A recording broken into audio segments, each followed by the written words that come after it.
Man arada ad-dunya fa'alayhi bil Qur'an, wa man arada al-akhirah fa'alayhi bil Qur'an, wa man arada ad-dunya wal akhirah fa'alayhi bil Qur'an. Barang siapa yang ingin dunia, jagalah Al-Quran. Barang siapa yang ingin akhirat, jagalah Al-Quran. Barang siapa yang ingin dua-duanya, dunia dan akhirat, jagalah Al-Quran. Cukup kemuliaan Al-Quran itu merupakan keberkahan bagi kita, bahkan kita termasuk orang yang mulia di sisi Allah Subhanahu wa taala. Sebagaimana bersabda Rasulullah sallallahu alaihi wasallam, khairukum man ta'allama al-Qur'ana wa 'allama. Sebaik-baik antara kamu yang mempelajari Al-Quran dan mengajarnya. Kalau anda ingin menjadi orang yang sebaik-baik yang disebut oleh Rasulullah SAW, sebaik-baik manusia, sebaik-baik antara kalian, jagalah Al-Quran. Bahkan ayat yang pertama yang Allah turunkan kepada Nabi Muhammad SAW, Iqra bismi rabbikal ladzi khalaq. Bacalah. Apa yang dibaca? Buku? Bukan. Al-Quran. Dan tidak ada kitab manapun yang kita bacanya dan kita mendapatkan setiap satu huruf 10 kebaikan selain Al-Quran. Hadis pun tidak dapat 10 kebaikan di dalam setiap satu huruf kita baca. Innamal a'malu binniyat. Tidak ada sebutan setiap satu huruf innamal a'malu binniyat kita dapat 10 kebaikan. Hadis Nabawi, hadis Qudsi, kitab apa saja tidak bisa mendapatkan selain Al-Quran. Sebagaimana bersabda Rasulullah SAW, man qara harfan min kitabillah, barang siapa yang membaca satu huruf dari kitabullah akan mendapatkan satu kebaikan, dan satu kebaikan dilipatkan menjadi 10 kali lipat. Bismillahirrahmanirrahim, 19 huruf dari segi ucapan, tapi tertulis pahala 190. Salah satu yang menjaminkan keberkahan rutin membaca suratul Baqarah. Dan ini menurut saya termasuk salah satu sunnah yang cukup kehilangan di tengah umat. Jarang sekali ada orang yang bisa istiqamah membaca suratul Baqarah.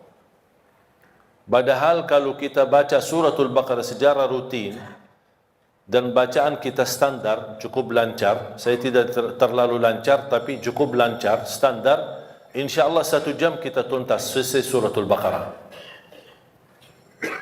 Tapi sering kita membaca, tapi kita merasa kepanjangan. Memang suratul Baqarah surah yang paling panjang dalam Al-Quran.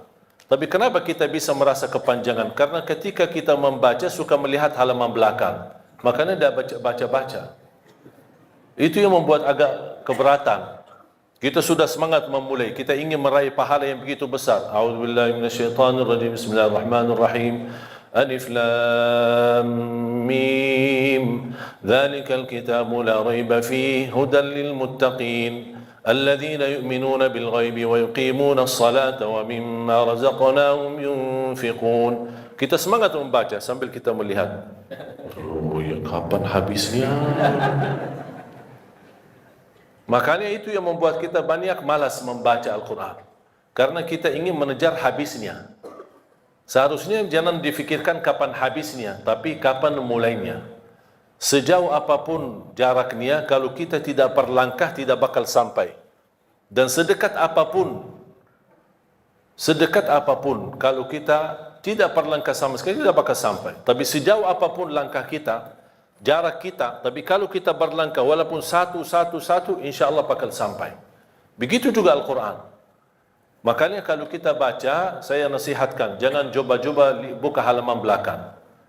Jangan coba-coba pindahkan halamannya, kecuali kalau sudah selesai halaman tersebut baru pindah. Tapi jangan hanya sebatas mau melihat, jangan. Karena itu usaha dari syaitan. Syaitan mengajak kita lihat. Buat apa lihat? Ya lihat kan mau tahu targetmu baca berapa. Oh gitu ya. Begitu kita baca, oh lumayan banyak. Datang syaitan di situ membuat kita berat. Padahal kita semangat. Tapi sifat manusia ingin menuntaskan sesuatu dengan cepat. Tidak mau lambat-lambat. Apalagi kita orang Indonesia. Paling suka mudah, enak, mudah diamalkan, mudah dihafal, dan cepat diamalkan dan insya Allah masuk surga. Itu prinsip orang Indonesia. Dan saya sudah hafal prinsip orang Indonesia. Makanya saya bikin buku 20 amalan ringan tapi pahala yang sangat menakjubkan. Dan ini tidak laku di Arab, laku di Indonesia. Karena sudah tahu karakter orang Indonesia tidak suka yang ribet, tidak suka yang susah. Mau yang mudah diingat, mudah dihafal, mudah diamalkan dan masuk surga. Itu kita. Makanya saya selalu mengambil cara-cara yang mudah untuk bisa kita amalkan. Di antaranya rutin kita membaca suratul Baqarah. Kalau tidak bisa diselesaikan dalam satu hari, tidak apa-apa. Boleh diteruskan, berkelanjutan. Satu hari ini berapa kita mampu, nanti besok kita lanjutkan, sampai selesai habis suratul Baqarah. Begitu habis, ulang lagi. Kenapa? Karena Rasulullah sallallahu alaihi wasallam bersabda di hadis yang sahih, "Alaikum bi suratil Baqarah, fa inna akhdhaha barakah wa tarkuha hasrah wa la tastati'uha al-batala." Ambillah suratul Baqarah, karena sesungguhnya barang siapa yang membawa suratul Baqarah dia telah membawa keberkahan. Wallahi terjamin berkah dalam segala hal. Ibadah berkah, rizki berkah, rumah tangga kita berkah, kemanapun kita pergi membawa keberkahan karena dahsyatnya suratul Baqarah. Barang siapa yang meninggalkan suratul Baqarah, kata Rasulullah, bakal nyesal. Mau enggak kira-kira jadi orang yang nyesal? Wala tastati'uha al-batala. Dahsyatnya kekuatan suratul Baqarah tidak bisa dilawan oleh syaitan. Godaan, jin, alam gaib, makhluk, godaan, gangguan. Ini semua mereka, tukang dukun, tukang sihir, tukang ramal, mereka semua tidak bisa melawan suratul Baqarah. Saking dahsyatnya dan kuatnya suratul Baqarah. Bahkan Al-Baqarah itu merupakan ruqyah untuk diri sendiri. Jangankan suratul Baqarah sendiri mulia, satu ayat di dalam suratul Baqarah, ayat kursi. Satu ayat. Sebagaimana bersabda Rasulullah SAW, "Man qara'a ayat al-kursi dubura kulli salatin laysa bainahu wa bainal jannati illa an yamut." Barang siapa yang membaca ayat kursi setiap habis salat fardu, dijamin masuk surga. Tidak ada sesuatu yang menghalanginya kecuali menunggu mati. Coba bayangkan, cuma satu ayat jaminan masuk surga. Kalau satu ayat kursi jaminan masuk surga, kira-kira gimana suratul Baqarah? Gimana lagi 30 juz Al-Quran? Makanya saya sering mengingatkan jamaah, apapun kesibukanmu, buru-buru, ada meeting, ada janji, tidak bisa bertahan lama di musalla atau di masjid, paling tidak habis istighfar, Allahumma antas salam wa minkas salam, sampai selesai, baca langsung ayat kursi. Baca langsung ayat kursi. Habis itu silahkan bobar, bebas. Terus zikir-zikir habis salat gimana? Tak apa-apa, sambil jalan. Subhanallah, subhanallah, subhanallah. Naik motor, jalan kaki, naik mobil, sambil jalan. Alhamdulillah, alhamdulillah, alhamdulillah, Allahu Akbar, Allahu Akbar. Tapi jangan sampai tertinggal ayat kursi habis salat. Jaminan masuk surga. Masa tak mau masuk surga cuman karena baca ayat kursi? Man qara ayat al-kursi dubura kulli salatin. Barang siapa yang membaca ayat kursi setiap habis salat, dijamin masuk surga. Tidak ada sesuatu yang mampu menghalanginya kecuali menunggu mati. Man qara ayat al-kursi inda an-naum kana lahu min Allahi hafidh wa la yaqrabahu syaitan. Barang siapa yang membaca ayat al-kursi ketika mau tidur, akan dia termasuk dalam dijaga oleh Allah, dalam lindungan Allah, dan tidak akan didekati oleh syaitan. Jangan digoda, tidak didekati oleh syaitan. Ini berkatnya surat ayat-ayat kursi. Jamaah sekalian dimuliakan Allah Subhanahu wa taala. Banyak keberkahan dalam Al-Quran. Banyak anugerah, banyak kenikmatan. Salah satu amalan sederhana, tapi Rasulullah SAW tidak pernah tinggalkan.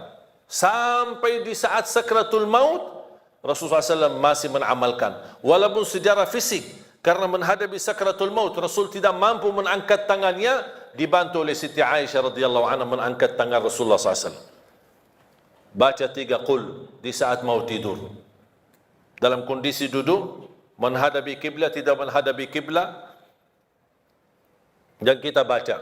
Mulai caranya seperti Rasulullah SAW, mengangkat tangannya seperti mau berdoa, tapi rapat tangan, kemudian dekati dengan mulut seperti ini. Dibacakan dalamnya 3 qul. Qul huwallahu ahad, al-falaq, an-nas. Selesai, tiup 3 kali. Tiup ya, bukan meludak ya.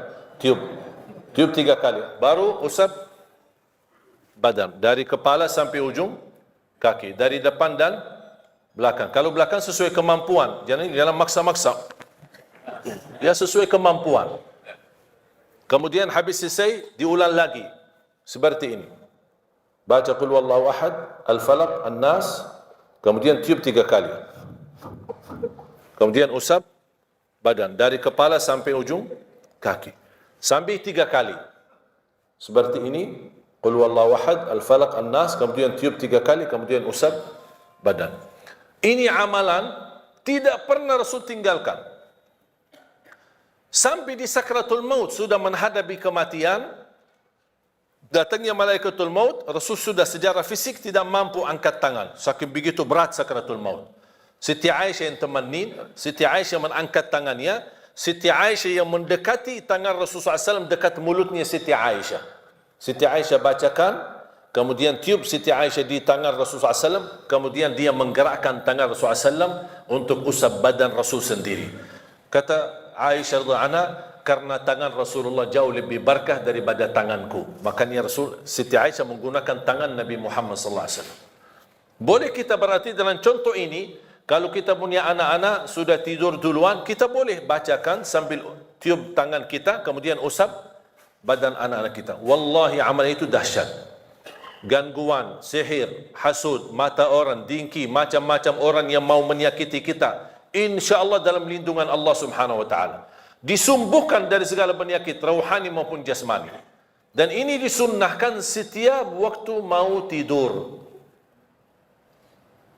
Di malam hari. Berarti subhanallah setiap kita ada ikatan sama Al-Quran, selalu kita akan dijaga oleh Allah subhanahu wa ta'ala. Bapak ibu jamaah sekalian, tugas kita cuma satu. Berkenan temani Al-Quran di dunia. Berkenan temani Al-Quran di dunia. Berteman sama Al-Quran di dunia. Itu hanya tugas kita itu aja. Tahu enggak apa yang akan dibalas oleh Al-Quran? Kalau kita berkenan berteman sama Al-Quran di dunia, Al-Quran akan balas bukan hanya satu, tapi banyak sekali. Al-Quran akan berkenan temani kita di dunia. Al-Quran akan berkenan temani kita saat sakratul maut. Al-Quran akan berkenan temani kita saat kita di alam kubur, hayat barzakh, sendirian. Al-Quran akan temani kita saat menghadapi munkar nakir. Al-Quran akan temani kita saat dibangkitkan oleh Allah subhanahu wa ta'ala. Al-Quran akan temani kita saat dihisab. Al-Quran akan temani kita saat jalan di atas sirat menuju surga. Apakah begitu sampai ke pintu surga Al-Quran melepaskan? Tidak. Al-Quran masih berkenan temani kita sampai masuk surga. Apakah begitu masuk surga Al-Quran meninggalkan kan? Tidak. Masih Al-Quran bersama kita sampai naik ke darajat yang tertinggi di dalam surga Allah. Kata Rasulullah sallallahu alaihi wasallam, yuqalu liqari al-Quran, iqra warqa warattil kama kunta turattilu fid dunya fa inna manzilataka 'inda akhir ayatin taqra'uha. Sebagaimana kata Rasulullah SAW, nanti ahlul Quran di dalam surga disuruh baca, naik, baca, naik, dan tertil sebagaimana kamu tertil di dunia, karena posisimu di mana kamu berhenti baca, itulah derajatmu di dalam surga Allah Subhanahu wa taala. Kata Siti Aisyah radhiyallahu anha, adadu darajatil jannah bi'adadi ayatil Quran, falaysa fi ahli al-jannati a'la darajatan min ahli al-Quran. Jumlah tingkatan dalam surga Allah sesuai jumlah ayat Al-Quran. Oleh karena itu tidak ada yang lebih tinggi di dalam surga Allah daripada ahli al-Quran.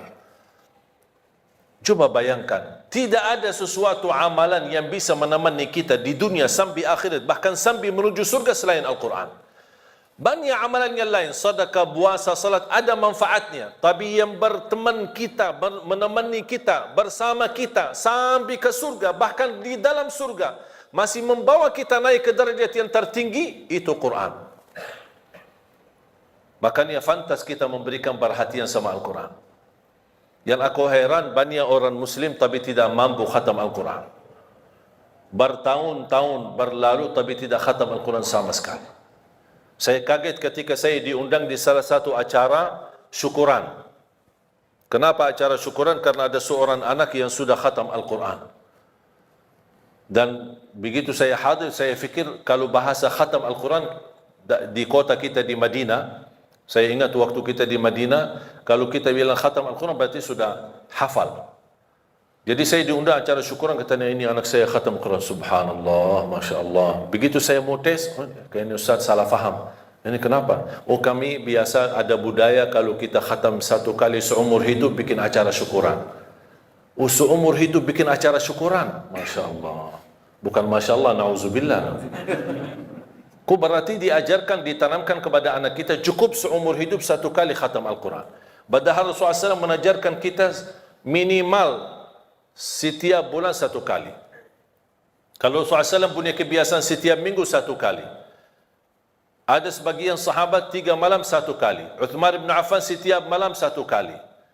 Saya punya guru pagi hari 10 juz sampai siang hari baca. 10 juz yang sudah dibaca di pagi hari, dia dipakai di dalam salat tahajudnya malam hari. Besoknya 10 juz yang kedua dibaca di pagi dan siang hari. Malamnya dipakai untuk salat tahajudnya. Hari ketiganya 10 juz yang terakhir juga di malam hari digunakan untuk salat tahajudnya. Berarti dia dalam 3 hari khatam 2 kali. Dalam baca siang hari dan juga salat tahajud malam hari. Pertanyaan saya, Bapak Ibu sudah berapa kali khatam Quran? Ada seorang ulama ketika menghadapi sakratul maut, istrinya menangis. Kata suaminya, jangan sedih, aku sudah berhasil mengkhatam Al-Quran di rumahku sendiri 5.000 kali. Imam Syafi'i setiap Ramadan khatam 2 kali dalam setiap hari, 60 kali dalam satu Ramadan.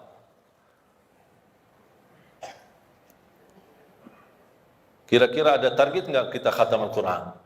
Banyak orang beralasan, saya sebenarnya ingin khatam Al-Quran, tapi saya tidak faham. Dan katanya kalau tidak faham, mendingan tidak usah baca daripada salah. Itu bisikan syaitan, bukan bisikan kiai. Ini syaitan yang berkata itu. Membaca Al-Quran sampai khatam, walaupun tidak faham sama sekali, boleh. Membaca Al-Quran walaupun tidak baca terjemahannya sama sekali, saya jawab, boleh. Membaca Al-Quran walaupun tidak menhayati isinya sama sekali, saya jawab, boleh. Terus gimana kalau kita baca tidak faham? Tetap dapat 10 kebaikan dari setiap satu huruf. Itu dapat. Terus kalau kita mau lebih daripada 10 kebaikan, kalau kita baca dan faham, oh lebih tinggi lagi pahalanya. Kalau kita menhayati, oh jauh lebih mulia lagi pahalanya. Kalau kita menamalkan, oh lagi jauh lebih besar mulianya di sisi Allah SWT. Kalau tidak bisa semuanya, jangan tinggalkan semuanya. Oh ternyata aku orang awam cuma bisa baca, alhamdulillah. Tidak rugi, dapat setiap satu huruf 10 kebaikan. Kira-kira mudah nggak kita khatam Al-Quran setiap bulan 1 kali? Kira-kira mudah nggak? Pak? Mudah nggak? Jangan ngantuk dulu kok. 1 bulan 1 kali. Bisa? Kira-kira bisa nggak? Saya kasih cara mudah. 1 hari 1 juz, 30 hari 30 juz. Coba sama-sama. 1 hari 1 juz, 30 hari 30 juz. Lagi? 1 hari 1 juz, 30 hari 30 juz. Lagi? 1 hari 1 juz, 30 hari 30 juz. Enteng kan? Enteng banget. Lagi banget lagi. Mudah sekali. Tidak sulit. Tahu nggak Bapak Ibu kita butuh berapa lama untuk khatam 1 kali? Pernah nggak Anda coba? Saya pernah coba. Pakai HP dan timer. Habis subuh saya baca. Dari Al-Baqarah, Al-Fatihah, Al-Baqarah dan seterusnya. Sampai zuhur. Tiba waktu zuhur saya off timer. Salat zuhur. Habis zuhur on timer. Lanjut. Sampai asar, off timer. Salat asar, habis asar, on timer. Saya lanjut. Kira-kira saya butuh berapa lama? Khatam 30 juz. Tahu nggak hasil hitungan timer berapa? 10 jam. Tamat 30 juz. 10 jam tamat 30 juz. Sedangkan masih ada banyak orang 24 jam tidak bisa 1 juz. Malu enggak kita? 10 jam cukup khatam 30 juz. Ada banyak orang 24 jam tidak mampu 1 juz. Alasannya sibuk, belum ada waktu. Saya pernah praktik. Yang menjadi masalah sebenarnya terganggu dengan HP. Menurut saya ini HP musibah akhir zaman. Bisa digunakan kebaikan, bisa menantarkan ke surga, bisa juga menantarkan ke neraka. Tinggal kita milih. Saya menemukan dan terbukti secara nyata HP ini mengganggu. Saya baca 3 juz. Maaf, saya baca 10 juz dalam waktu 3 jam. Khatam. 3 jam lebih sedikit. 10 juz. Saya cuba 10 juz yang sama di waktu 3 jam, tapi ada HP. Baca sebentar, WA sebentar. Baca sebentar, angkat telefon sebentar. Baca sebentar, jawab ini jamaah sebentar. Tahu enggak hasilnya sudah selesai 3 jam, saya cuma dapat 2 juz, tak sampai 3 juz. Baru saya tahu, oh ini dia yang bikin masalah. Masalahnya bukan kita sengaja membuat ganggu aktivitas ibadah, tetapi kita tidak sadar. HP ini tidak sadar kita sudah terlalai dari waktu. Begitu megang HP, pertama yang bangun tidur, pertama yang dilihat, HP. Begitu mau tidur, terakhir yang dilihat, HP. Kemana-mana bawa pergi, bawa HP. Masuk WC, bawa HP. Cuba kalau kehilangan HP-nya, oh stresnya luar biasa. Tapi kalau kehilangan istrinya, biasa-biasa. Jadi jamaah sekalian, sungguh ini HP sangat mengganggu aktivitas ibadah. Coba saya sekarang minta, anda ketika baca Quran, tolong dijauhkan HP.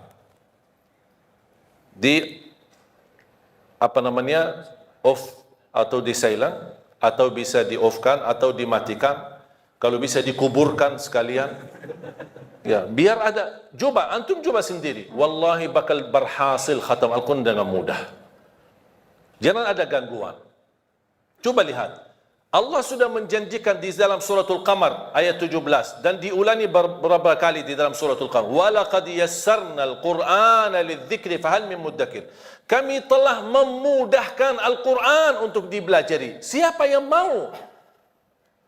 Dan saya selalu berkata sama jamaah, bukan jamaah tidak bisa, tapi belum mau.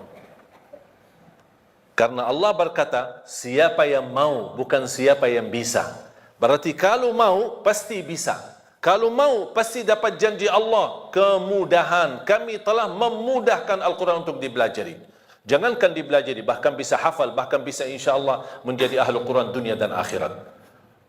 Ada seorang beserta di acara Hafiz Indonesia.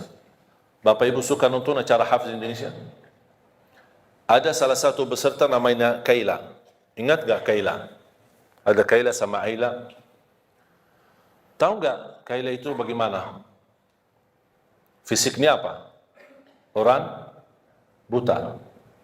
Saya pernah tanya sama dia, Kaila setiap hari berapa juz baca?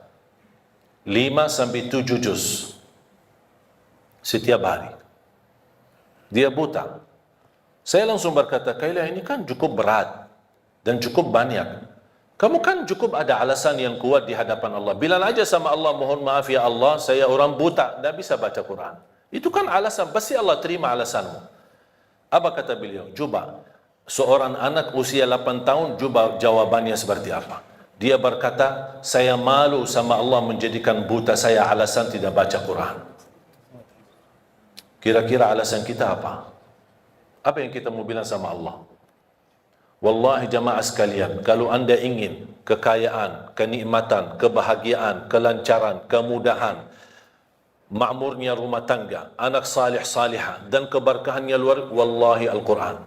Kuncinya Al-Quran. Jagalah Al-Quran, perhatikan Al-Quran. Segala aktivitas Al-Quran. Sedekahnya pun untuk program Al-Quran. Di mana ada program, misal di PT ini, di Indosat ini ada program Al-Quran, ayo dukung program Al-Quran, dukung program tahfiznya. Kenapa? Wallahi berkahnya luar biasa. Dan segala aktivitas program Al-Quran di sini atau dimanapun yang anda dukung, yang anda sedekahin, yang anda nafkahin, yang anda bina dan pimpin, insyaAllah keberkahan yang menalir sampai hari kiamat. Walaupun kita meninggal dunia, selama program ini masih jalan, anak-anak masih ngaji, Allah berikan pahalanya sampai hari kiamat. Coba bayangkan karunia Allah Subhanahu wa taala. Makanya saya selalu berkata, kalau anda tidak berhasil menjadi penghafal Al-Quran, jangan gagalkan anakmu. Kalau itu pun tidak berhasil, jangan gagalkan hartamu membina program Al-Quran. Supaya apa? Supaya hari kiamat kita datang, dari segi harta kita berkata, ya Allah, mohon maaf saya tidak bisa menjadi penghafal Al-Quran, saya tidak bisa jadikan anakku penghafal Al-Quran, tapi hartaku jadi saksi baik untuk Al-Quran. Mudah-mudahan kita bergabung bersama Ahlul Quran di akhirat. Makanya jamaah sekalian, tidak ada yang rugi sama Al-Quran.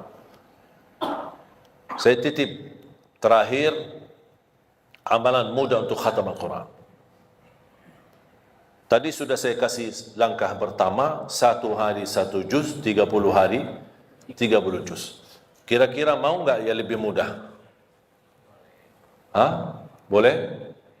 Ya. Kalau orang Indonesia ditawarkan, pasti mau. Selama masih ada yang lebih mudah, boleh. Saya kasih yang lebih mudah.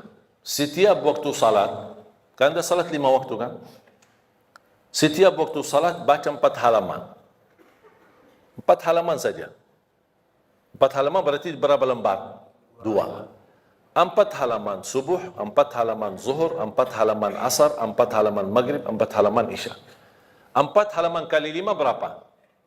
20. Quran seperti Quran Madinah atau seperti Quran Syamil, dan sudah banyak di Indonesia yang sama bentuknya sama seperti yang di Arab, itu sudah diratakan setiap 1 juz 20 halaman.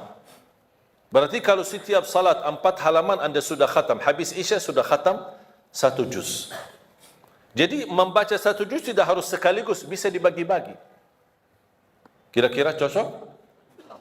Siap? Atau masih berat 4 halaman? Hah? Kira-kira masih mau lebih mudah lagi? Masih? Akan masih. Mau kan? Saya kasih lebih mudah lagi. 2 halaman sebelum salat, 2 halaman sesudah salat. Cocok? Apa 2 halaman datang? Biasa saya tahu orang Indonesia, apalagi kalau hari kerja kan suka datang lebih awal, ada yang suka. Udah, daripada nongkrong di luar tidak jelas apa, ambil air wudu, datang tahiyatul masjid, duduk. Sebelum sambil menunggu azan, 10 menit 15 menit sudah selesai 2 halaman.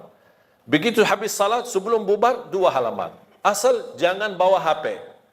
Kalau sudah mulai megang HP, oh itu sudah terganggu. Akhirnya tidak, melur waktunya, tidak bisa istiqomah. Cocok? Siap? Saya tidak akan tanya bisa, karena saya yakin bisa. Yang saya tanya, mau atau tidak? Kalau mau, pasti bisa. Mau lebih mudah lagi?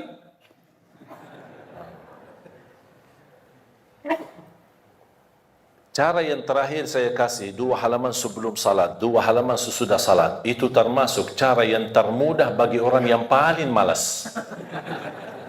Kalau itu sudah tidak bisa, saya angkat tangan. Inna lillahi wa inna ilaihi raji'un. Udah, itu disalatin aja. Kalau seperti ini disalatin, udah habis.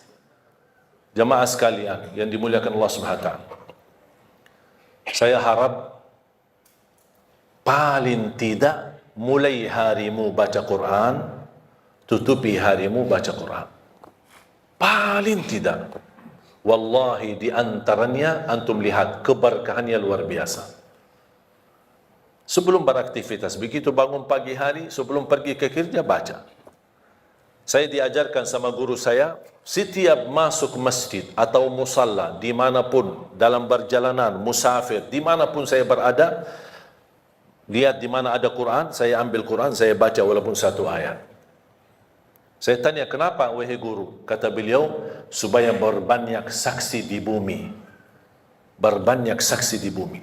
Semua Quran yang ada dimanapun, di masjid, di musalla, saya lagi dalam perjalanan, apalagi kemarin musafir, perjalanan safari dakwah, setiap mampir ke musalla masjid,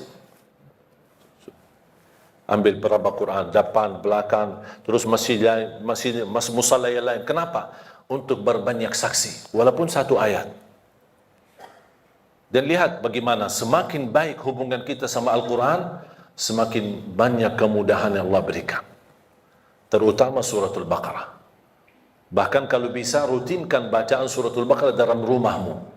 Karena Rasulullah SAW menjaminkan rumah yang dibacakan dalamnya suratul Baqarah tidak akan didekati oleh syaitan. Bahkan syaitan bakal kabur, lari dari rumah yang ada yang dibacakan suratul Baqarah. Al-baitul ladzi tuqra'u fihi suratul Baqarah yafirru syaitanu minh atau yanfiru syaitanu minh. Rumah yang di dalamnya dibacakan suratul Baqarah, syaitan bakal kabur. Apapun masalah dalam rumah tangga, yakini karena banyak syaitan. Bagaimana bisa mengganti syaitan dihadiri oleh malaikat, syaitan diusir dan malaikat yang hadir? Baca suratul Baqarah dalam rumah kita. Itu dirutinkan. Dan suratul Baqarah sendiri akan menjadi naungan nanti di hari kiamat.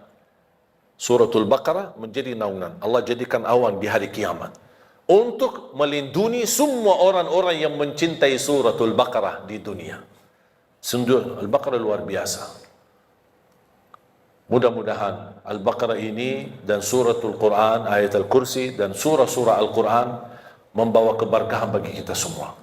Mudah-mudahan saya doakan semoga jemaah semua yang hadir menjadi ahlul Quran, penghafal Al-Quran, berakhlak-akhlakul Quran, para pencinta Al-Quran, dan bersama keluarga menjadi keluarga dan keturunan penghafal Al-Quran. Yang besok anak-anak kita yang menghadiahkan mahkota untuk orang tuanya, yang bisa mengangkat dan membawa syafaat untuk kita semua Al-Quran. Amin ya Rabbal Alamin. Semoga bisa berikan bermanfaat. Semoga semua yang hadir bisa semangat istiqamah membaca Al-Quran, dirutinkan walaupun sedikit demi sedikit, tetapi istiqamah jauh lebih banyak daripada terputus. Mudah-mudahan kita mampu istiqamah walaupun minimal, mulai harimu baca Quran, tutupi harimu dengan membaca Al-Quran. Barang siapa yang ingin bicara sama Allah, jagalah salat. Barang siapa yang ingin mendengar Allah berbicara, jagalah Al-Quran. Semoga bermanfaat.